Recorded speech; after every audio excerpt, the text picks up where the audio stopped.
ইন্নালিল্লাহ পড়ে, আল্লাহ তার জীবনের গুনাহগুলো মাফ করে দেয়।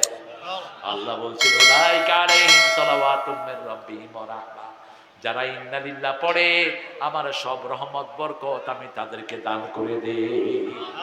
আউলাইকা হুমুল মুহতাদুন, তাদেরকে হেদায়েতের উপর দিয়ে দেই। কিসের উপর? হেদায়েতের উপর। রাসূল বলছেন যখন কেউ মারা যায় ইন্নালিল্লাহ যারা পড়ে আল্লাহ তাদের জন্য জান্নাতে একটা বাড়ি বানায়া দেয়, সেই বাড়ির নাম হয়ে যায় বাইতুল হাম। বাইতুল প্রশংসার বাড়ি। কার প্রশংসা? আল্লাহর প্রশংসা। যখন আপনি 12 রাকাত সুন্নত পড়বেন দৈনিক, রাসূল বলছেন তার জন্য আল্লাহ জান্নাতে বাড়ি বানায়া দেয়। কয় রাকাত সুন্নত? 12 রাকাত। রাসূল পড়তেন 16 রাকাত। রাসূল বলতেন মান সাল্লা আরবাআন ক্বাবলাল আসর লা ইউলিজান নার, আসরের 4 রাকাত সুন্নত যে পড়ে জাহান্নাম কখনো তাকে স্পর্শ করবে না। যত বেশি পারেন নফল পড়েন, যখনই পারেন নফল পড়েন। রাসূলের সবচেয়ে প্রিয় কাজ ছিল সালাত, সালাত এবং কি? সালাত। সালাত বেশি পড়লে খুশি হন কে? আল্লাহ খুশি হন। সে আল্লাহ রাব্বুল আলামিন বলছেন ওয়ালানাবলুওয়ান্নাকুম বিশাইইম মিনাল খাউফি ওয়াল জু ওয়া নাকসিম মিনাল আমওয়ালি ওয়াল আনফুসি ওয়াস সামারাত ওয়া বাশশিরিস সাবিরিন। ইন্নালিল্লাহর সাথে আরেকটা দোয়া আছে, উম্মে সালমা থেকে বর্ণিত, মুসলিম শরীফের হাদিস।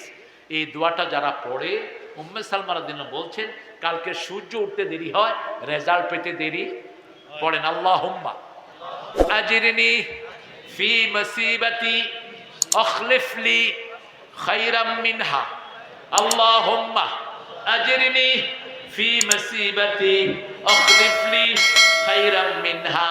হে আল্লাহ, আমার মুসিবত থেকে আমাকে উদ্ধার করেন, আমার মুসিবতে যা ক্ষতি হয়েছে তার চেয়ে শ্রেষ্ঠ জিনিস আপনি আমাকে দান করে দেন। উম্মে সালমা বলছেন আমি এই দোয়াটা শিখেছি, আমার স্বামী মারা গেলেন, মক্কার সবচেয়ে ধনবতী ধনশীল স্বামী ছিলেন, সবচেয়ে সুন্দর ব্যবহার আমার সাথে করতেন।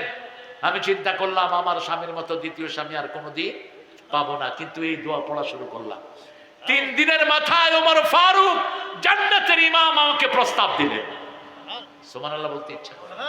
কোন ওমর দুনিয়াতে থাকতেই জান্নাত ঠিক, ঠিক না বে ঠিক? রাসূল মেরাজে গেলেন, গিয়ে দেখেন ওযু করছেন সুন্দর একটা বিল্ডিং।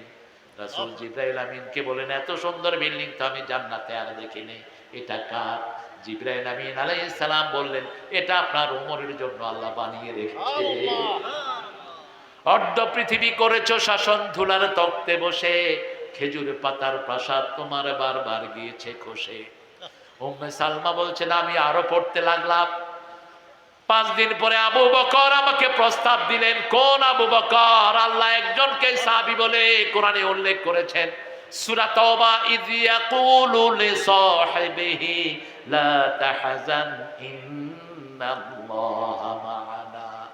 আবু বকর রাদিয়াল্লাহু আনহু রাসূলের একমাত্র সাহাবী হিসাবে আল্লাহ পরিচয় দিয়েছেন। একজনকে আল্লাহ সাহাবী বলেছেন। কয়জনকে? রাসূল সাল্লাল্লাহু আলাইহি ওয়াসাল্লাম বলতেন লাউ কুনতু মুত্তাখিদান খলিলান লাত্তাখাযতু আবা বকর ওয়ালাকিন্নাল্লাহু আল খলিলুল আসলি। আমি যদি খলিল হিসাবে কাউকে নিতাম আবু বকরকে নিতাম। রাসূলের ওফাত মুবারকের আগে রাসূলকে আল্লাহ খলিল হিসাবে গ্রহণ করেছেন। কি হিসাবে? খলিল। খলিল ছিলেন ইব্রাহিম, রাসূলও খলিল, আবার হাবিব ছিলেন একমাত্র মুহাম্মদ সাল্লাল্লাহু আলাইহি ওয়াসাল্লাম। এরপরে তিনি বলছেন আমি 2 জনকে ফেরত দিলাম, বললাম আমি ধনাঢ্য ব্যক্তির মেয়ে, ধনী ব্যক্তির মেয়েদের মধ্যে একটু বাঁকামি থাকে, আমি আপনাদের যোগ্য নই। 10 দিনের মাথায় স্বয়ং প্রস্তাব পাঠালেন রাহমাতাল লিল। আল্লাহু আকবার। উম্মে সালমা কাঁদতে কাঁদতে হয়রান হয়ে গেলেন। যে সমস্ত নারীদের বিয়ে হয়নি, মরিয়মের জান্নাতের স্বামীর নাম কি? মরিয়ম আলাইহিস সালামের জান্নাতের স্বামীর নাম কি? মুহাম্মদ। আল্লাহ তোমাকে বরকত দিক। আসিয়া রাদিয়াল্লাহু আনহা, ওনার স্বামীর নাম কি? হযরত মুহাম্মদ সাল্লাল্লাহু আলাইহি ওয়াসাল্লাম। যে সমস্ত নেককারিনী মেয়েরা দুনিয়াতে বদকার স্বামী পেয়েছে, কি কার? বদকার স্বামী, পিটায়, স্বামী কিলায়, লাঠ্যায়, সারা শরীর পুড়ে ফেলেছে, মেয়ে বলতেছে এটা একটা সামান্য অত্যাচারের ঘটনা বলছে। এরা এই নেককারিনী মেয়েরা যখন জান্নাতে যাবে আল্লাহর কাছে যাকে চাইবে আল্লাহ তাকে তাকিয়ে দিবে। মা তাশতাহি আনফুসুকুম, মন যেটা চায় এটা দুনিয়াতে পাবেন না। দেখেন আল্লাহর হিসাব কত সহজ। আল্লাহ বলছে দুনিয়াতে একটু চেষ্টা কর। আমরা ইবাদত করেছি 100% সহি, কেউ বলতে পারবো? কেউ বলতে পারবো? শুধু রাসূল ছাড়া কেউ বলতে পারবে না। ঠিক না ঠিক? একটা ঘটনা আমি প্রায় বলি, খুব বলি আমি। আলী রাদিয়াল্লাহু আনহুর কাছে এক লোক এসে বলছে, আলী, আমার নামাজের ভিতরে বিভিন্ন জিনিস মনে ওঠে, আমার নামাজ হবে? রাসূল বলছেন না। আলী বলছেন না, হবে না। রাসূল সাল্লাল্লাহু আলাইহি ওয়াসাল্লাম আলীকে ডাকলেন, ডেকে বলেন, আলী, তোমাকে একটা রুমাল দিব, 2 রাকাত নামাজ পড়ে আসো। কয় রাকাত? এবার আলী 2 রাকাত নামাজ পড়লেন। রাসূল বললেন, নামাজে কারো কথা মনে উঠছে? কয় শুধু রুমাল। শুধু কি? রুমাল। এটা কার রুমাল? এটা কি আপনি নতুন কিনবেন, না আয়েশারটা আমারে দিবেন, না ফাতেমারটা আমারে দিবেন? এটা কি লাল না নীল না সবুজ? পুরো নামাজে শুধু কি? শুধু কি? রুমাল রুমাল। এবার রাসূল বললেন, তোমার নামাজটা কবুল হবে নাকি? মুচকি হেসে দিলেন। রাসূল বললেন, মনের উপর কারো অধিকার নাই। এই যে নামাজে দাঁড়িয়েছিলা, রুকু সিজদা করলা, কেরাত পড়লা, এগুলোর কারণে তোমার জীবনের গুনাহগুলো মাফ করে দিবেন কে? তবে মন থেকে যদি শুধু নামাজের একাগ্রতা আনতে হয়, তুমি তাহাজ্জুদের নামাজ পড়বা সূরা মুজাম্মিল, ইন্না নাশিয়াতাল লাইলি হিয়া আশাদ্দু ওয়াতওয়া ও আক। তোকে শান্তি হবে না জীবনে। ঘুষ খাইছ, তুই মরছ। লেখে রাখ, কোন ঘুষখোরের পরিবার ভালো থাকে না, কোন ঘুষখোরের ছেলে মেয়েরা ভালো হয় না। একটা ল্যাংড়া, একটা লুলা, একটা টেরা। ঠিক না বেটি? আর 7,000 টাকা মসজিদের ইমাম পায়, ছেলে একটা বিরাট ডিসি, আর একটা বিরাট মাদ্রাসার প্রিন্সিপাল, আর একটা বড় জামে মসজিদের পেশিনা। আছে না নাই? আলহামদুলিল্লাহ বলেন। অল্প খাবেন, অল্পে তুষ্ট থাকবেন, বাড়িয়ে দিবেন কে? ওয়ালা নাবলুওয়ান্নাকুম বিশাইইম মিনাল খাউফি ওয়াল জু' ওয়া নাকসিম মিনাল আমওয়ালি ওয়াল আনফুসি ওয়াস সামারাত।